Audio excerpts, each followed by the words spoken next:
The gap now, closing the gap from what he is expecting from the players and what they're currently producing. They just need to win games. It's as simple as that. I mean, he says there about performances. Connie asked him.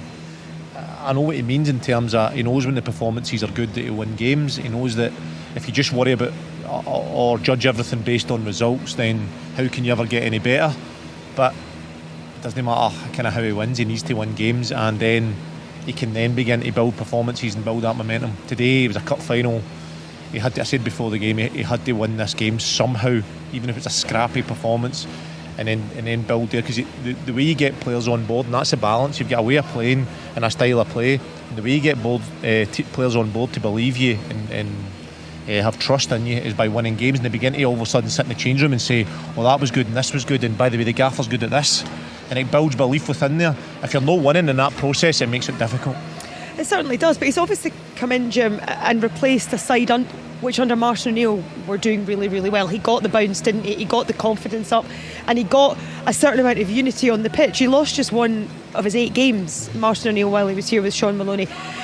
Is it more difficult coming in after a manager that was doing well, and then, as you said, pre-match, he then goes and changes things quite significantly in a very short space of time? Yeah, look, I mean, I think as manager it's always easier to go in and have a positive impact on a team that's struggling.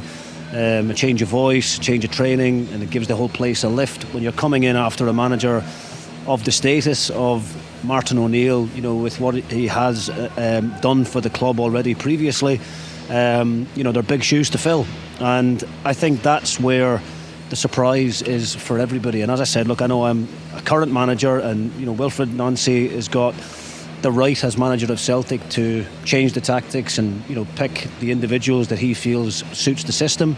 I think we're all just a little bit surprised to see such drastic changes. You know, there's no way Tenetke was signed by Celtic in the summer to play as a wing back. You know, Deza Maeda is not a number 10. I think, you know, the January transfer window is going to open in a little over a couple of weeks. I would imagine Celtic will be busy trying to find players to suit the new style and the new system that this new manager wants to play. And Charlie, there was already a huge focus on what Celtic were going to do in the January transfer window, whether it was Brendan Rodgers or Martin O'Neill in charge. Now under Wilfried Nancy, do you feel there's even more focus and more scrutiny over what's going to happen? Because he clearly needs to bring in some players, 1 to bolster the squad, but 2 to play his system. Regardless of who was the manager here, the window in the summer wasn't good enough, so January was always going to be a big window for Celtic, especially the way Hearts are going. Yeah, so Nancy's a man that's in charge now, and he'll bring players in to suit this system, because that's what needs to happen. I think clearly need number 10s and wing backs that suit to play in the areas, and I'm sure he'll be looking to recruit.